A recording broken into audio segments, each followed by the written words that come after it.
Defense is a title defense, so give us the feel. After 5 rounds, how'd you feel about your performance tonight? Felt good. Just kind of dealing with all the circumstances that I had to deal with this whole week. I think in the last 3 days, I slept maybe 10 hours, if that. And then, of course, dealing with the heat. And then, of course, having the weight cut and things like that. It was a very, very challenging week for me mentally. Like, I can't even tell you guys what the last 24 hours was like mentally. And then, of course, with a guy, with a dog like Jorge Masvidal, it was very challenging. But, you know, these are what champions are made of. You have to rise to the occasion and take care of business, and that's what I did tonight. Were there moments, before the fight was made or as it was being made that you thought, this isn't worth it? Like I'm a totally different guy. Did you ever think, let's just not fight this weekend? No. No, because this is the first time I spent 2 months away from my daughter. And that's tough for me because I love my daughter. That's pretty much one of the only things that I do when I'm back home in Florida is I'm in my house, play with my daughter, watch her gymnastics, watch her jiu-jitsu, and go to train. And being away for 2 months, and it messed with me mentally. And then, of course, you have to deal with the new system, with the new coach, just kind of getting used to that new place, a new atmosphere. It was tough, but, I dealt with it. I went through it. So then in the last minute when they're saying, oh, well, you don't have a fight, and then this possibility popped back in, I'm like, no, I'm going to fight. It's going to be tough making a mental switch and a strategic switch for a guy like him. But, we had to make it on the fly, and we did.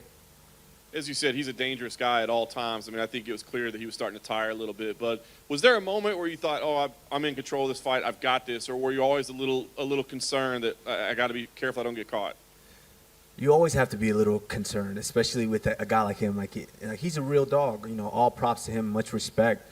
A lot of people were thinking that he would be out of shape for this fight. He wasn't. He's been training, and he came in prepared. He came in ready.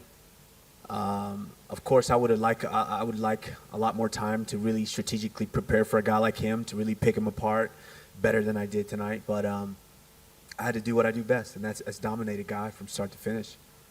You guys spoke a little bit afterwards. I know there was some bad blood leading in, but can you share what was shared between the two of you? I think it's just just a mutual respect. It's hard not to respect a man when you share 25 minutes with them in that octagon, punching each other in the face, and so. Yeah, just mutual respect, and we both feel that we'll do it again, and absolutely, I would like a lot more time to prepare for a guy like that, and really be able to dominate in the way that I want to, picking my spots and try to get that finish standing. It's funny because he said he wanted to make it clear, no excuses, but he said he wants to work his way back to you. But you're saying you want to do it too. Like that wasn't good enough for you. You want to fight him again at some point? Yeah, absolutely. I think he's a veteran. He's a crafty veteran. He's got tricks that to the untrained eye people don't see. He's got a lot of tricks there, but I would love to do that fight again especially you see my last couple fights. I like to pick my spots. I like to really pick a guy apart, and I've evolved so much, but I still got tools in the tool shed. So if I need to wrestle, that damn motherfucker, I'm gonna wrestle, But I need to showcase a lot more of what I have in the toolbox, and I would love to do that with a lot more time. Last thing for me, it looks like Gilbert Burns is next. Dana says he's the #1 contender. Do you feel that way, first of all? Then secondly, what do you do now? Do you go back to Sanford MMA and train for a little while? Do you guys wait to see what happens? How do you handle that? Well, you got to wait to see what happens. We all know what happens in the UFC. Nothing is for sure unless you're stepping inside that cage. That's when something is for sure. We learned that 6 days ago, and so it doesn't really matter. First and foremost, I need to get home to my daughter. That's what's important. I need to sit on my couch, eat some Thai food, and watch some Netflix with her, and then watch a couple of gymnastics training and a couple of jiu-jitsu practices, and then we'll start thinking about fighting somebody again. I mean, that's the one thing in this division. There's no shortage of contenders. Leon Edwards is there. I mean, the guy's been tearing it up. Gilbert had an amazing year. He's there. Kobe thinks he's there. So, there's no shortage of challengers. There's always going to be a challenger, and they're always going to throw somebody in there with me. And whatever the company feels like they want to throw in there, that's my job as a champion, is go out there and dominate them like I just did. Kamaru. Jorge says he felt that even on the short notice, he was able to show that his wrestling is underrated in the game. Did you feel that he had better wrestling than you anticipated? No, it's not that I anticipated. I know his wrestling's good. People were not giving him credit for that. I know his wrestling's good. He's one of the best at his takedown defense is very, very good. And you can see it in his style. When you watch a fighter, when they're afraid of someone's wrestling, afraid of being taken down, they're crouched over in a stance, they're very low, and they're afraid to throw kicks and things of that nature. Masvidal's not. He's standing straight up, bouncing up and down. He's firing off those kicks at will. And I knew he was going to be a tough guy. His wrestling's always been good, but, my wrestling's just a little bit better. My wrestling is just a little bit better than everybody. Just tactically, how to put a whole fight together. I'm just a little bit better than everybody in this division. That's why I'm the champion. Online, there has been some negativity towards the fight, saying, it was a bit boring and stuff like that. But at the same time, you still... Who said that? Just like a multitude of fans and fighters have said, it's dull. Yeah, well, maybe they need to get in there and fight Jorge Masvidal for 25 minutes and then say something. Well, I was going to say, because at the end of the day, you still had a dominant performance. You got 50-45 on two of the scorecards. So do you think that people need to start appreciating that domination, okay, so you're not knocking him out, but it should still be respected? Well, that's the thing is there was a time where people started hating Floyd Mayweather because he was so dominant. And Floyd, his defense was so good, and he was just so good at what he did. We can agree on that. He was so good at what he did to where everyone's like, oh, that's boring. He's not just fighting because people want to see a bar fight. We're risking our lives in there. And we've trained. What was the point of training each and every day and then going there and just slugging around and taking punches? You train to be able to make someone miss, to be able to control them in a certain way. That's what training is for. So you're not in there just taking punishment at will. And I do that better than anybody. And so whoever is saying that, they can say whatever they want. But I went out there, I kept working. I worked for 25 minutes. Even when we were up against the cage standing, I worked for 25 minutes. I gave him opportunity to where he could have got off the cage. But, he was there, he was content staying there, and I kept working. And so whoever's saying that, they can say whatever they want. But come share the octagon with Jorge Masvidal for 25 minutes, and let's see what you're going to say. He said back here that when he was in the cage with you, he said, we don't need the bad blood to promote the next fight. We don't need to do that. We don't need to teach the younger fighters that that's what they have to do to get money and promote fights. Do you agree with him? Absolutely, and that's what I was saying. Leading up, I talked a little bit about this. I felt that he turned into. I think that was a statement I made, that he had turned into something that he never wanted to be. And what I meant by that is that, the whole trash talk and all of this, Jorge Masvidal was, the reason he had my respect is because he's a martial artist. And that's the first thing you're taught in martial arts is respect. And that's all I want to do. I want to come in here and I want to compete. And I think he wants to do the same as well. So, it's a mutual respect thing there. When you share the octagon with someone for 25 minutes, it's hard not to have that mutual respect. And I think we're both martial artists and we both share that. Last one from me. You want to fight him again. He wants to fight you again. You're the champion. If you could pick the next fight for Jorge Masvidal, who should he fight next to start getting back towards you? He's a tough guy. I don't think he lost any fans tonight.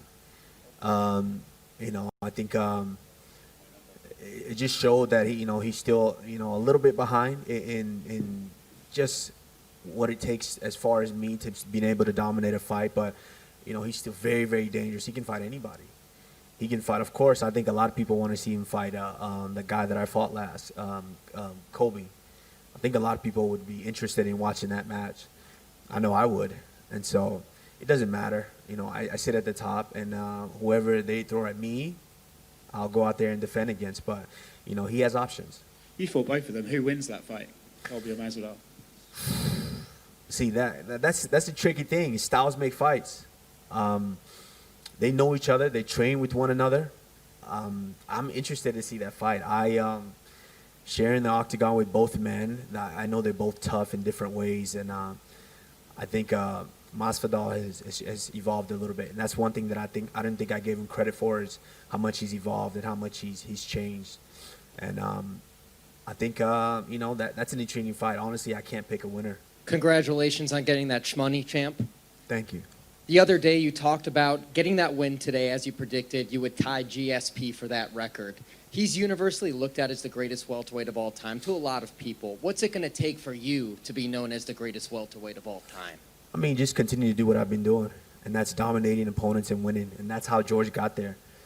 You know, if a lot of people, MMA fans, really look at what George did towards the latter part of his career, they looked a lot like that. You know, dominated guy, take them down, just beat them up, and you know, utilize each and every aspect of the martial arts, mixed martial arts, and I think I'm on the same track. And so, yeah, we're both tied for most consecutive wins, and you know, that's a fight that I look at and I love, and I want a fight like that to be able to train and showcase all my skills and have him showcase his skills.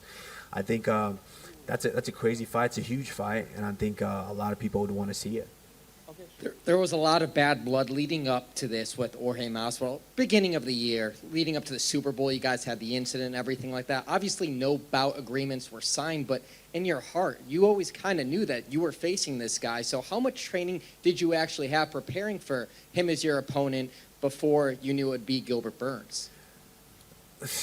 No more than about 2-3 weeks in a row, because when originally they were talking about doing this fight, that was April. I'm like, okay, I'll step in. We'll take him on. And that was at the point where I said I would take the fight on, I think almost 2 weeks, maybe 10 days, 2 weeks notice. I said I would take the fight. And so I started training for that maybe about 7-8 days. And unfortunately, they couldn't come to terms on his side. And so that fight got scrammed. And then there was a possibility, there was some talks of maybe doing it in May. And so I got about 4 days of dieting and getting back, training for him mentally. And then unfortunately that fell apart again. And so I haven't really had extensive time to really train for him. But I would love to see how that works out, giving me 6 weeks to mentally hone in, study film, break him down, and just pick my spots and just use more tools. You switched camps because you didn't want to fight your teammate, obviously so. Now, do you think after that fight you would go between two different camps, or you'd have to make the decision and pick one? Well, I mean, I had a great time working with Trevor. Trevor's an amazing coach, and of course I still got my jiu-jitsu coach, George Santiago. You know, we did great work. We've always done great work, and we're going to continue to do great work. Congrats, champ. Thank you. Good. Kamaru, I'm not sure you know, but someone placed 200,000 bets on Masvidal to win tonight. What would you say to the person that placed that bet on Masvidal to win tonight? Whoops. Whoops. I mean, if you're going to bet money like that, you probably don't need it. So I hope he doesn't miss it. Would you advise this person to bet on you next time? Well, I mean, he should have done a little bit of research and just kind of see my track record and see my score done to each and every one of my opponents. So fortunately, they didn't do their research. That's what you call gambling. Last one for me. The UFC announced today, just hours before the fight, that Jorge Masvidal would be on the cover of the UFC 4 video game. Did that bother you, seeing him on this, or do you kind of understand the UFC? No, it doesn't bother me at all. You know, George he's done a great job in the last year.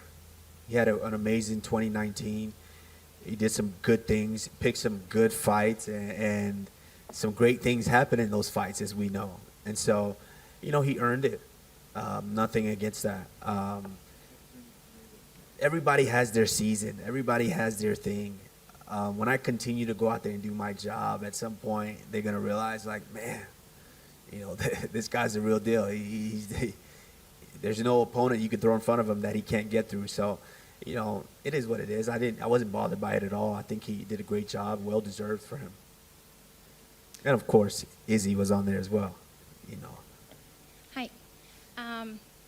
So Dana said that Burns should be the next one for you. I would like to know how do you see this match and how your guys' relationship stayed after he challenged you. Yeah, I mean, it is what it is. If that's what the company's gonna make, that's what the company's gonna make. I was willing. I prepared for a fight like that. I was willing and ready, and so it doesn't change anything. If that's the next fight, then once I get healed up and I'm able to get back in there, then I'll get back in there. But that's the one thing in this division. There's no shortage of contenders.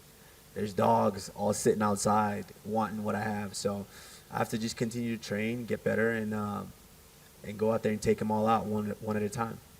Just a follow-up question. Do you see yourself training with Burns again? Well, I mean, we'll see. Never say never. That's a motto that I live by. Never say never. Thank you. Kamaru, just a few thoughts on your side, just about your time here in general. Abu Dhabi, the culture, hospitality. How have you enjoyed your time here so far? Yes, I love Abu Dhabi. I love the UAE. Like, you guys all know I'm an African boy, and I love it here. I wanted to fight this. I would have loved for this to be maybe in the winter, and so I could really actually enjoy, the whole facilities and the whole what's going on in this whole country, this whole region.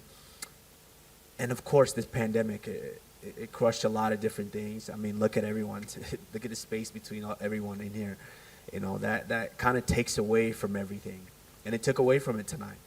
I would like to come back. I've been here before, and I enjoyed it a little bit. I would love to come back. I was actually going to plan a vacation here until the pandemic hit.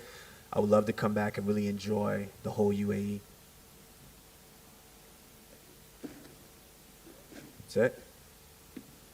Thank you, guys.